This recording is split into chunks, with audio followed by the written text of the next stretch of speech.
He's asking the umpire came back, you've got to run. Doesn't matter whether it comes back. I mean, you know what? He would have knocked it foul if you took off out of the batter's box. You'd come back for another pitch. You cannot assume the ball's going to stay foul. Look at him. He takes his head off of it. Now turns around, and he's staying right with it. He looked at the runner, lets it come back fair, picks it up. He doesn't even have to make a throw. It's an easy out. Tapper back toward the mound. Wilson looks Borges back to first. Phillies have made some changes. Pete Mackanin immediately went over to Odubel Herrera after he tapped back to the mound and didn't run. And he said something to him. This is Odubel, just taps it back to the mound and then shuts it down. And possibly could have been safe if he had run the whole way, because Wilson was having trouble getting the ball out of his glove. Sky high down that left field line. Run! Jeez! That is a huge play. Oh, man. He's got to be at second base. Absolutely. No excuse to not be. Harper. Gonna hit a little comebacker to the mound and doesn't even attempt to run it out. Skipper Matt Williams gonna yank him from the game after that. To run 90 feet. The quad again? No, lack of hustle. Did you say, that's why he came out of the game. Sorry, did you say anything to him when you? I did. We made an agreement. He and I made an agreement. This team made an agreement that when we play the game, that we hustle at all times. That we play the game with intensity and the willingness to win. And as it turned out, his spot came up. Kevin Franzen put on a nice AB against Rosenthal, but his spot came up with the ability to win the game. And that's a shame for his teammates.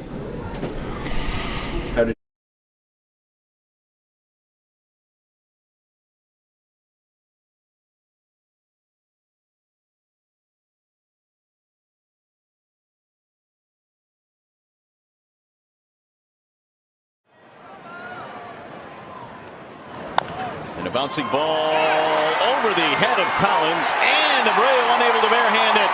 Prince on his way to second, and he's in there on a wide throw, and the Tigers have the winning run at second base, and Prince is fired up. Look at the big boy hustle. We were talking about him earlier today and how he just leads by example with his aggressive style of baseball. Once it got on the head of Collins, Abreu tried to come in with a do-or-die play. And look at Prince, he never stopped.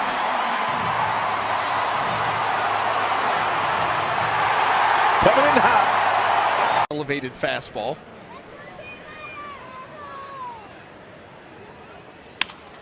That's lined into center for a base hit.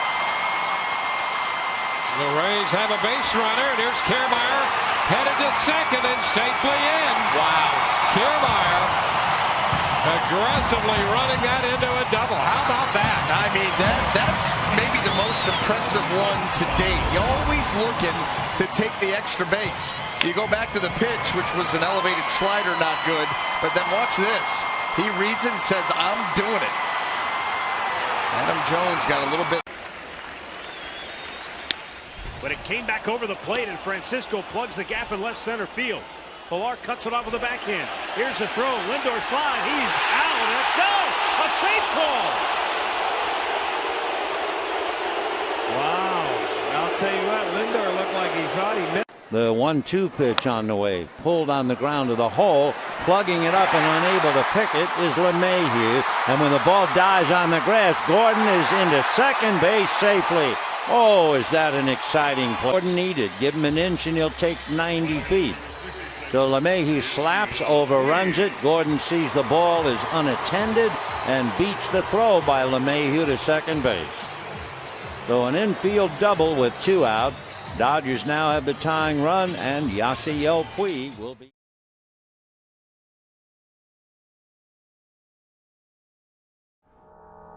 All right, everyone, let's get it going. Jeremy, what do you got? A guy who 16 months ago had never played in the major leagues, but now he's been elected to 2 All-Star teams, won the Rookie of the Year award in the American League unanimously, And many people in baseball are saying that he has the potential to be the best ever at his position.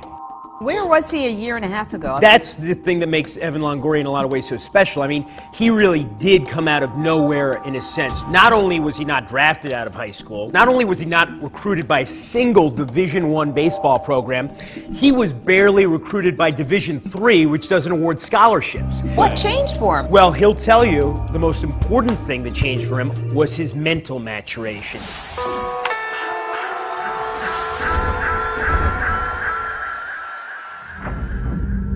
Walk slow to the plate. Remember your breathing. There's a drive. Deep down the left field line. Stick with the approach.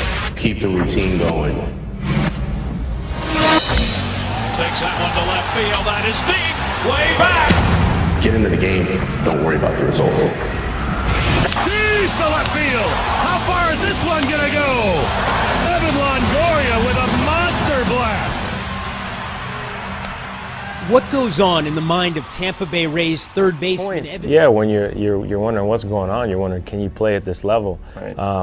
But you just continue to work. You got to stay confident. You got to try to find any positive you can on a daily basis. And what was that positive for you back then? Well, maybe I missed 2 balls and caught 1.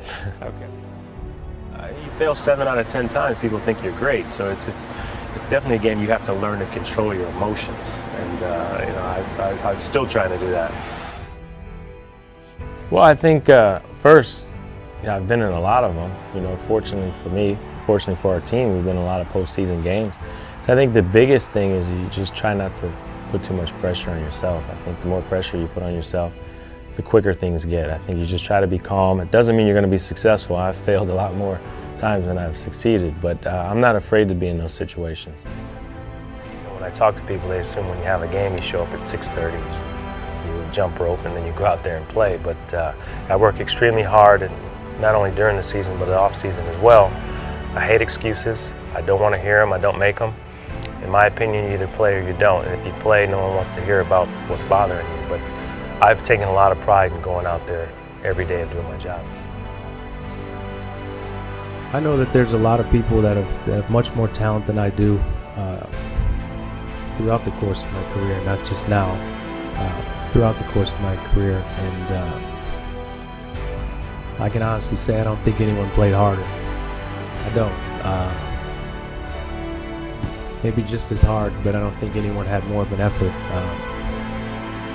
Every single day I went out there, I tried to have respect for the game and play it as hard as I possibly could.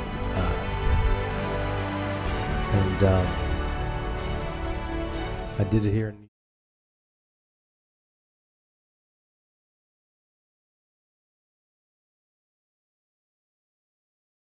Have the mentality coming in, everything's got to be positive. You're going to fail majority of the time in this game, but if you think about failure all the time, you're going to just keep failing. You got to get the negative out of your head, and it's like you said, the game's all mental.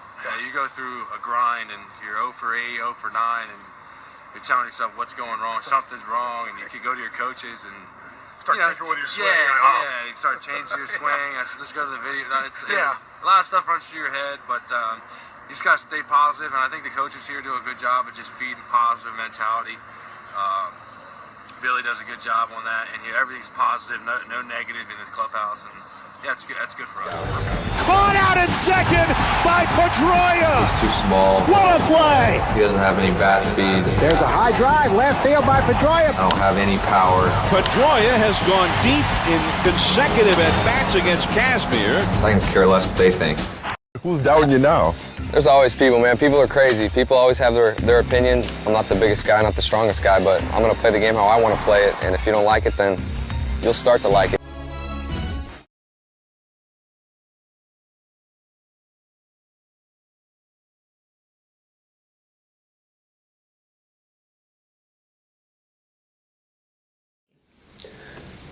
I think teamwork is, I think it's just putting others in front of yourself, thinking of others first. And I probably the one word that comes to mind is sacrifice, where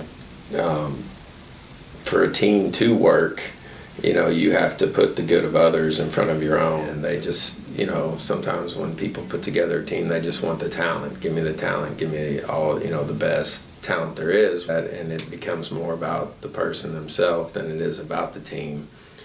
Eventually, it might work for a little bit, but eventually it's gonna bring the rest of the team down. The biggest learning experience as far as a team, when I was the summer before my senior year, I played on the USA junior national team. There was first round draft picks and big time guys out of high school, and but everybody's goal there was to win a gold medal. You realize egos are put aside, and we don't care if you're a first round pick or a 50th round pick or what school you're assigned to go to. You're here to help the team win. When you get into the real world or business or whatever it is, I would still think that, for the most part, you're working for a group or you have a boss or a business. I mean, it's multiple people, so you still have to sacrifice in order to reach whatever goals you want.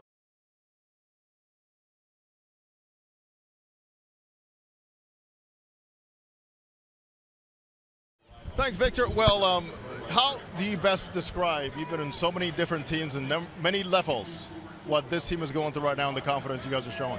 Hey, we had a great group of guys, starting with our coaching staff, and our trainers and the players. We had a great group in spring training. This is the same chemistry that we have, and I know that the year hasn't been like we wanted, since day one, losing guys, with injury, but we're staying positive, and it seems like everybody continued to contribute, our bullpen, our starting pitcher, and guys that we call up and down doing a great job. So, that's the character that you need to win a championship.